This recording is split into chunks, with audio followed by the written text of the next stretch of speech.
Alright guys, this video was filmed 1 week ago in Boryspil International Airport, the biggest airport in Ukraine, so let's watch this video.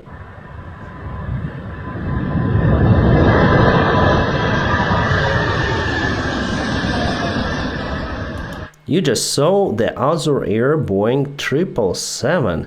Does it mean that the flights are restored in Ukraine? Well, actually it's not like that. It was the ferry flight of this airplane to some of the countries for continuous operation. The airplane was staying in Boryspil for a very long time. Actually, it was the last airplane which landed in Boryspil before the war had started on 24th of February 2022. It happened early morning, few minutes before Russia started the full-scale war. The flight was from Dominican Republic to Ukraine, to Kyiv, Boryspil. Just a casual tourist flight, and by the way, I know the captain who was flying this airplane at that particular time. He landed in Boryspil, he went home, and his wife told him that the war had started. They had the layoff in Dominican Republic for around 1 week, and he wasn't really monitoring the information and the news, so he was really surprised to see that Russia attacked Ukraine after he just landed in Boryspil. We all were worrying about our airplanes in Boryspil airfield. For example, the Ukrainian International Airlines, the airline I used to fly before,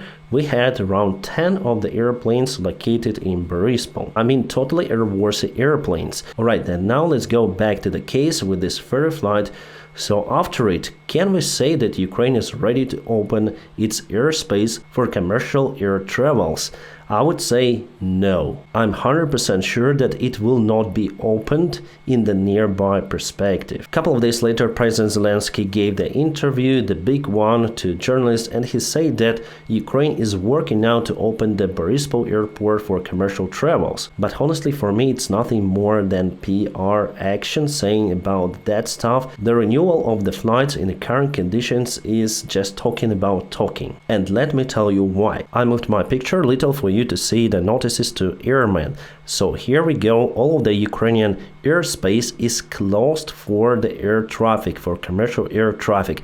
Risk level 1, do not fly. Before 24th of February, the risk zone was only over here and obviously over Crimea, but Russia still conducted their flights in Crimea Simferopol airport. Also, like 2 hours before the war started, Russia closed the airspace in the bordering zones of their controlled airspace. And still many of the airfields are closed there. But those are their own internal documents. According to the international and the Eurocontrol, only Ukraine is blocked for flying. But because of the sanctions, not many companies are willing to fly to Russia. So to lift this NOTAM, or some say NOTAM, you need to eliminate the risk in Ukrainian airspace, not to lower it, not to minimize it, but completely eliminate. And it's not possible with the current Russians' actions, because they constantly launch their drones and missiles on Ukrainian territory. Not just the central part, not just the eastern part, but also the bordering territories, like for example with Romania, where they target the grain ports. Well, there are some details for discussion, we're gonna get to it a little later, but for Kyiv Boryspil, which is located in the central part of Ukraine, more to the north, it's simply impossible, because the Belarus border is very close and Russia is launching everything possible from the Belarus territory as well.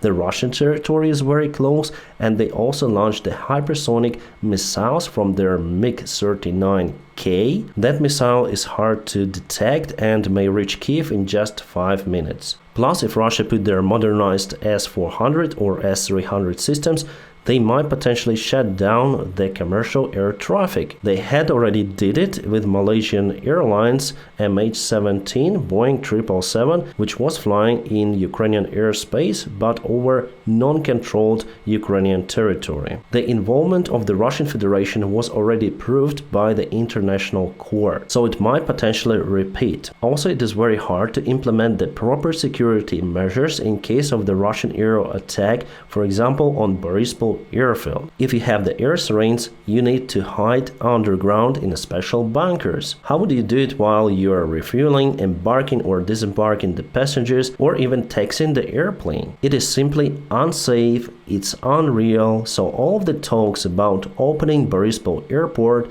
I believe, is nothing but PR. You may say that there is example of Tel Aviv airport, but it's located just near to the sea and quite far away from the Gaza Strip. Also, the usual range of the Hamas missiles is not that long, so Israel, I would say, is the exclusion. And it's not the full-scale war over there, like for example in Ukraine. We even may compare it with the Second World War if we speak about the length of the front lines and about the weaponry which is used on the front lines. The Russian missiles and the drones are way more advanced compared to Hamas rockets, which are basically uncontrolled tubes flying anywhere or everywhere. Nevertheless, there were the cases that the Tel Aviv airport was temporarily closed even for several days because of the Hamas attack. The other factor is that Ukrainian air traffic control is integrated into the Eurocontrol. You can see that Ukraine is over here, one of the member states. So it means that the decision to unblock the Ukrainian airspace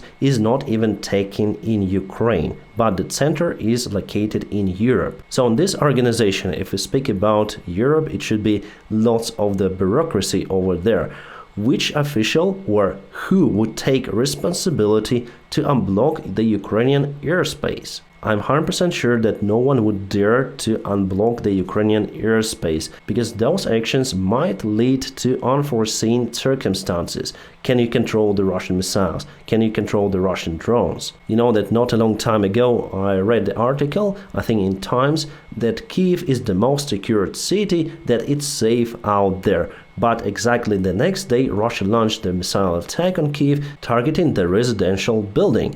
And also, if you shut down the missile, it might fall somewhere else. Yes, it might explode mid-air, but the warhead might land somewhere and cause damages. We might say also about the Boryspil airfield. So the risk is unpredictable, it's uncontrolled, so that is why it's unsafe. It's all integrated into the safety management system, the control of the risks. If you cannot control the risk, you shouldn't follow this route, and this route for sure is uncontrollable. Okay, sorry, on this page we have some of the advertisements, don't put attention on that, but this article is from Reuters, dated from February 14, 2022, so 10 days before the war had started. Ukraine International Airline, so the airline I used to fly in, loses insurance over for some planes in Ukrainian airspace. So even before the war, then there were just talks about it. Insurance companies were very concerned about their airplanes flying in Ukraine, about their safety. The Ukraine International Airlines leased the airplanes from many of the places, and our airline worked with many of the insurance companies. So some of them said, guys, you will not fly in Ukrainian airspace because we're gonna cancel your insurance. So the only way was to operate the airplanes in some third countries. The competitor airline, for example, the SkyUp Airlines, decided to base their airplanes in Europe and basically in their destinations and use Ukrainian airports as the transition airports for them. So basically their airplanes were just crossing the Ukrainian airspace in and out, performing the same flights, so they were able to negotiate with insurance companies about that. At the same particular time, President Zelensky came out with solutions saying that Ukraine will guarantee to the insurance companies that Ukraine as the state will cover the losses to those just in case. After that, most of the insurance companies allowed our airplanes to fly again, but several were grounded because you cannot operate the airplane without insurance.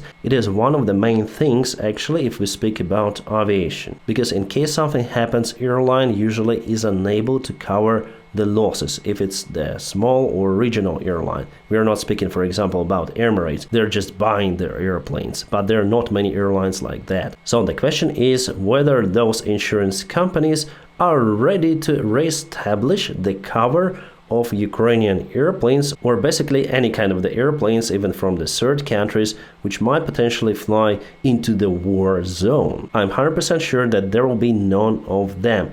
Ukraine again might say, okay, in case something happens, we're gonna guarantee you the cover of your losses, but even in that case, they wouldn't agree because they understand that Ukraine as the state has lots of the debts, and all of the Ukrainian government funds are used to support the military or civilian humanitarian programs or pay pensions, stuff like that. Ukraine is not ready to pay or cover something to the third country or to the third part in the current circumstances. But it doesn't mean that all of the Ukrainian airports should be closed. If we zoom in to Uzhhorod, that's the city on the far west part of Ukraine, if we continue to zoom in over here, you'll find the small airfield out there. And here is the end of the runway. Let me show you. So this is the end of the runway. And here you can see the other line, which is actually the border with other country, with Slovakia. I think the runway edge is around 100 meters away from the country border. So if you potentially take off with this course, or doesn't matter, maybe from this side, you are very close to enter the airspace of the NATO country. So if you put a couple of the air defense systems somewhere, I think that it's secured place to perform the commercial air transportation. Here we have the Jepson chart for this airport. The only problem over here that the runway is not that long. 2,038 meters, 6,686 feet. It's the short runway for Boeing 737, but still it is okay. The problem is that the threshold is displaced a little, leaving just 1,400 meters for operation or 4,593 feet. It is not acceptable for Boeing 737 or Airbus, but quite good, for example, for ATR. Also, with some of the repairs on this runway, the threshold could be displaced once again somewhere over here. But basically, it would be a one-way operation with the runway 28 over here, because here are many of the buildings, and basically this runway is located in the city itself. Unfortunately, you cannot extend it over there to Slovakia because of the bureaucracy again. You will go to the other country if you do so. Here the constructions wouldn't allow you to extend it either. But 2,000 meters is quite okay for Boeing 737 operation, not Boeing 737-900, but the standard 800. You can fly there, but if the runway is contaminated or covered with ice or something, you'll go to alternate almost for sure. Depends on conditions and the weight obviously, but this is quite a risky runway for alternate, especially during the winter time. The runway width is 40 meters, which is lower than standard. The standard is 45, but still 40 is okay. I personally flown to this airport just once. It was the charter flight for the football team.